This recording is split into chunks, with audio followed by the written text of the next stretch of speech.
right, joining us today is Bill Payne, and Bill's a friend as well as our coach at Michigan Software Labs and a trusted advisor to so many. So thanks for coming, Bill. You're welcome, Mark. Good to be here and be able to just share a little bit about my background and history with you. Awesome, Great. So let's start with some early beginnings. Can you share a little bit about your early days at Amway that led to your 40-year career? Well, it goes back quite a way. It was 1979 when I joined Amway, and Amway was a much smaller company then.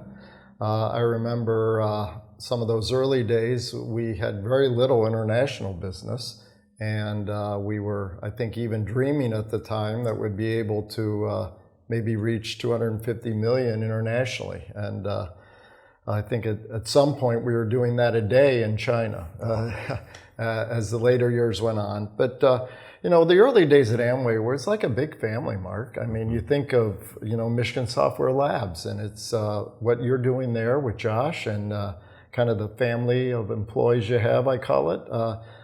Everyone knew kind of everybody.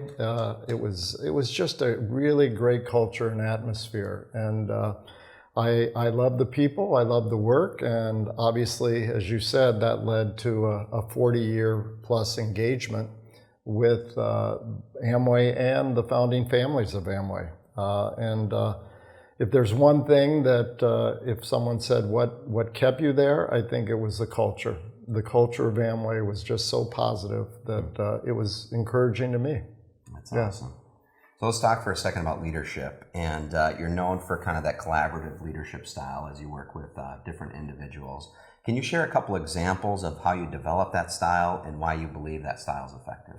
Well, yeah, I'm all about collaboration. And the core of collaboration to me is listening. Is that I think so often in leadership we get anxious to talk and to express our views, but it's all about being able to bring others along with you. And I've always said in an organization, everybody's a salesperson because if we're not selling products as you do or as I have done, we're selling ideas, we're selling concepts to get people to follow us as leaders. And how do you do that? I mean, there are different styles. There's certainly I'll call it command and control and direct style. But I've always found being able to bring others along with you and so that they believe like you believe, they have the passion that you have, certainly has been more effective in my career. So it's collaboration in the context of being able to listen, engage, understand your perspective, understand why you feel like you do, so that may help me better understand how we can collectively move together. But yeah, it's to me the only way to be able to do it effectively. Yeah, that's great. That's powerful. So as you think about some challenges you faced, thinking back, and this can be, you know, throughout your career, but maybe a story or two about some challenges that you had to overcome as a leader that can help the other leaders that are watching now. Yeah, I mean, I think one of the most challenging things for a leader is to admit when you're wrong. Is that we all make decisions every day, and there are certain times you make decisions that as you look back and you gain additional information, additional input, you realize maybe that decision wasn't necessarily the right one. The one that kind of comes to mind is I was leading an effort to take Amway into Africa. And we created a new business model for the country of Ghana. And it was quite different than the typical Amway business model, but it was all built around building a dream for the individuals who would engage in Ghana to be able to grow an Amway business. Well, we laid out the greatest model in our minds that we thought we could, but once we actually executed and engaged, we gave it about 2 years and realized that the model we had developed just wasn't going to work. And so, as hard as it was, we pulled the plug and said, you know, that just wasn't the right thing to do. I had spent a lot of money, obviously, to engage it, but as the old Kenny Rogers song goes, you got to know when to hold them and know when to fold them, and that was one. So I'm sure throughout 40 years of experience that I had at Amway, there were multiple other occasions where I think if you ask examples where you had challenges, it's in that category of just really being able to go forward with confidence and to admit when, sometimes things change. And as leaders, I think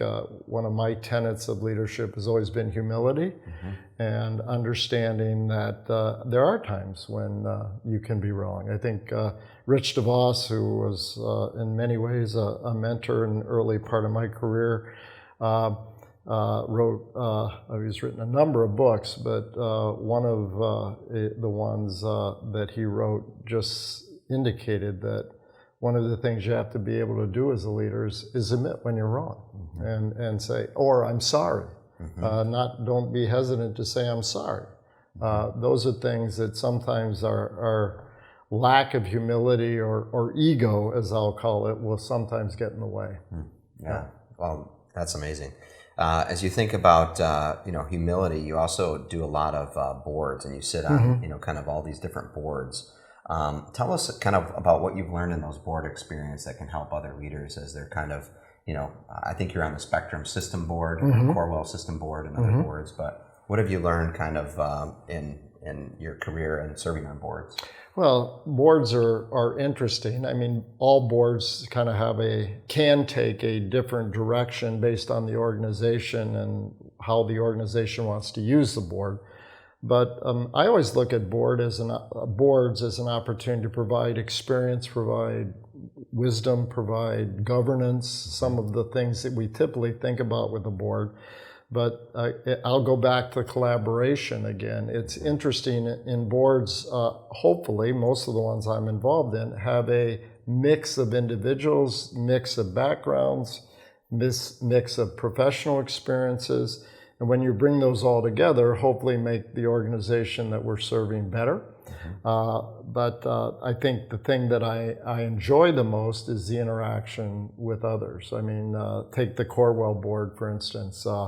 It's a board meeting that, I think healthcare is such an important aspect of our lives, our community, that all boards I take seriously, but that one in particular in terms of attention to the detail, pre-reads, making sure it's a complex industry, and so just making sure you're up to speed and ready to engage in meaningful conversations. Because the leadership of these organizations are looking to the boards for input, and I just want to be able to be the best I can be when I do that. Yeah. Amazing. Yeah. All right, let's talk about personal life. Okay. So you've been married 47 years. Yep, almost 48. Almost 48. By the time this video comes out, it'll be 48 years. Yeah. So to your wife, Jolene, tell us a little bit about your personal life and family. Sure. Happy to. That's kind of probably the most important thing that I engage with is my family. It's been kind of the catalyst to get me up every morning and do what I do. I met my wife at Albion College. Actually, I was just sharing this story over the weekend with someone. They asked how we met, and it was the first night at Albion, all the freshmen arrived, and she and I were paired in a square dance together. And now that's been 52 years ago since that happened. And so it was one of those, I guess you could say from a Christian perspective, providential things that we connected. Yeah, had a great career at great time at Albion, and then got married right out of school. Both of us went to grad school, and my early career took us to Texas, and then we found our way back to Grand Rapids. Have 3 grown children. Our oldest son, Rob, and his wife, Gretchen, have 2 boys, and they live in the Grand Rapids area. Our middle daughter and her husband live in Kalamazoo.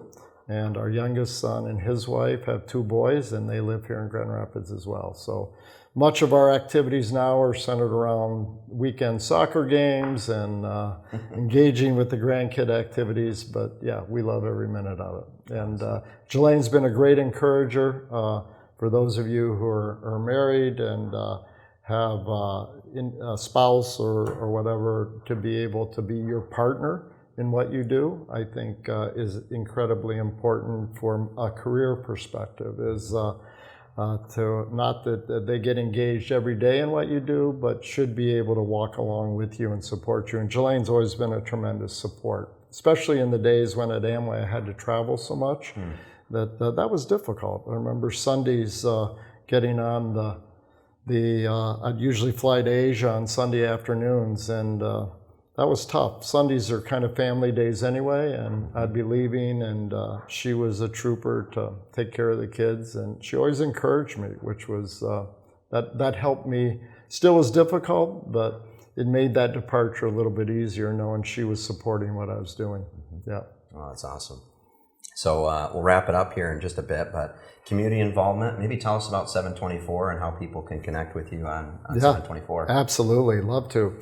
Yeah, my partner here at BPV, Jeremy Frost, and I first met through Bible Study Fellowship, and we always felt that, again, that was somewhat providential, and how did God want to use us in continuing to carry His message forward. So we thought an idea we had was creating a men's kind of fellowship group or connection group where individuals could come together, build relationship, and all hopefully growing in their faith, but facing challenges like we all do, and to be able to walk together through life.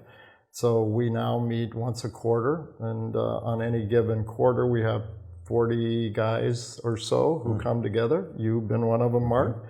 And we just kind of share a bit about maybe what's going on in a social setting in our lives. And then we have a speaker who maybe encourages us to maybe take that next step. Or we've had Adam, a good friend of both Mark and I, come in, and he talked to us about kind of how he's dealt with anger issues and just different things that we all face that sometimes, especially men, don't want to necessarily admit. And we think we have to have it all together. Well, I know I don't have it all together. Every day is a new day. And having other men and that I can lean on to get advice and support's always been helpful. Great. Yeah. Awesome, Bill. Well, people can check that out at 724 is the name of that. Yep. So as we conclude here, maybe just some advice as you think about leaders or aspiring leaders. What advice would you give for them as they're kind of stepping into this area of their career?